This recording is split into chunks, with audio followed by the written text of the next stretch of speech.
আমরা এসআইআর নিয়ে তো সবাই পরিচিত আছি তো। আমি যখন আপনাদের বলবো তো এসআইআর কি, স্পেশাল ইন্টেনসিভ রিভিশন, তার পাশে লেখা আছে দ্বিতীয় দফা। এসআইআর এর প্রথম দফায় কি ছিল? বিএলও বুথ লেভেল অফিসার এবং রাজনৈতিক দলের প্রতিনিধি তারা বিএলএ 2।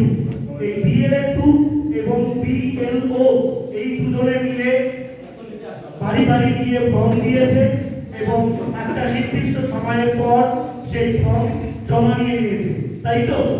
তারপর বিএলও বুথ লেভেল অফিসার প্রত্যেকটি বুথে একটা রিপোর্ট জেনারেট করেছে এবং রিপোর্টটা জেনারেট করে বিএলও 2 যে আছে রাজনৈতিক দলের প্রতিনিধি তার হাতে দিয়েছে।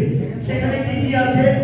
কারা শিফটেড ভোটার, কারা ডেড ভোটার, কারা অনুপস্থিত ভোটার এবং কাদের কারা ফর্ম জমা নিয়ে এবং ফর্মটা ফেরত পেয়েছে, তাই তো? এই রিপোর্টটা কিন্তু মণ্ডল সভাপতি